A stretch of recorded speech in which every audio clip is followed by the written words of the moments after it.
أنا ما كنت أؤمن بهالسوالف، ولا عمري صدقت قصص الجن ولا الأماكن المسكونة. كنت أقول دايم إن اللي يحكون هالكلام يا متأثرين بخوف يا متعبين نفسياً، لين جاء اليوم اللي غير كل شيء. اسمي سالم، بحار سابق، أكثر من 20 سنة وأنا أتنقل بين الجزر والمواني. البحر كان حياتي، أعرفه زين وأعرف متى يخوف ومتى يكون طبيعي. لكن اللي صار لي في سنة 2009 ما له علاقة بالبحر قد ما له علاقة بشيء أقدم وأظلم.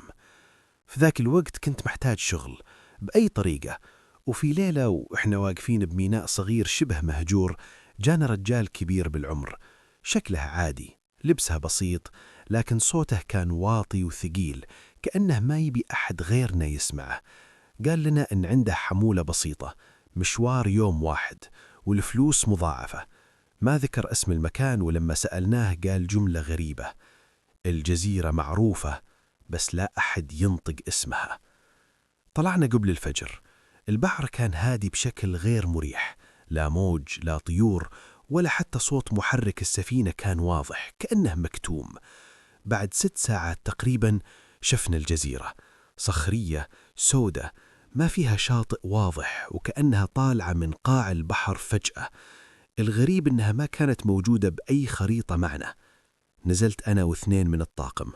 أول ما حطيت رجلي على الأرض حسيت بثقل بصدري، كأن الهوى نفسه يضغط عليك. المكان فاضي، لا نبات لا طيور ولا حتى بقايا حياة. نمشي ونسمع صدى خطوات، بس بعد ما نوقف كأن في أحد يمشي ورانا متأخر بثانية. التفت وشفت آثار أقدام على الأرض، أكبر من أقدامنا وأعمق، كأن اللي تركها ثقله غير طبيعي. حاولت أقنع نفسي إن التوتر لاعب فيني، لكن الإحساس ما راح. وصلنا البناء حجري دائري، شكله قديم بس مو من أي طراز بشري أعرفه. أول ما قربنا سمعنا صوت، مو صراخ ولا همس، كلام واضح عربي قديم يطلع من كل الجهات. رجعته بعد وقت طويل. وقتها واحد من الطاقم طاح على ركبه وصار يبكي ويقرأ آيات، والثاني فجأة ضحك ضحكة هستيرية بلا سبب. أما أنا فكنت حاس بشيء واحد، إننا كنا متوقعين. دخلنا داخل البناء ولقينا شيء ما قدرت أفسره. أغراض بشرية حديثة، جوالات، ساعات رقمية، أحذية، كلها متوقفة على نفس التوقيت 2:17. وعلى الجدار كان في نقش مو محفور، كأنه منسحب من الصخر: هذه ليست أرضكم لكنها تعرفكم.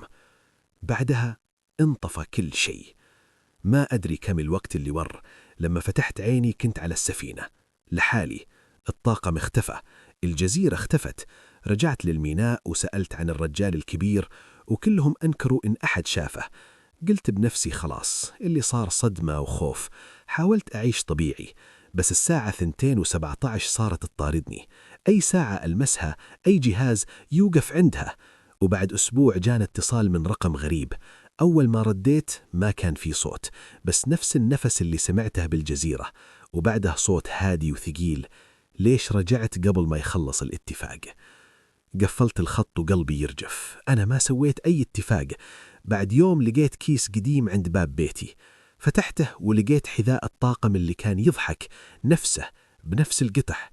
بدأت أدور وأسأل البحارة الكبار، أغلبهم يسكت أول ما أذكر جزيرة سودة.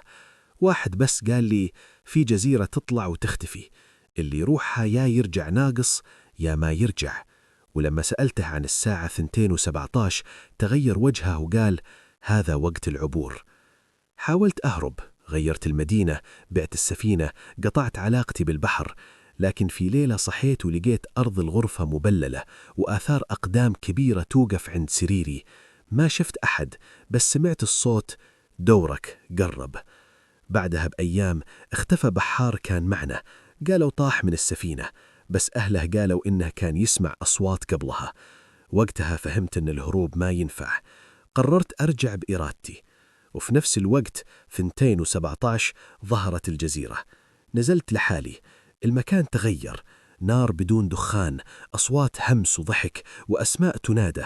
شفتهم، ما كانوا وحوش، كانوا أشكال، ظل ونور، ملامح تتغير. عيونهم أقدم من البحر. قال واحد منهم: أنت سمعت النداء ورجعت وهذا نادر. قلت: وش تبون؟ قالوا: تبون ترجعون طبيعيين وإحنا نبي اللي يسمعنا.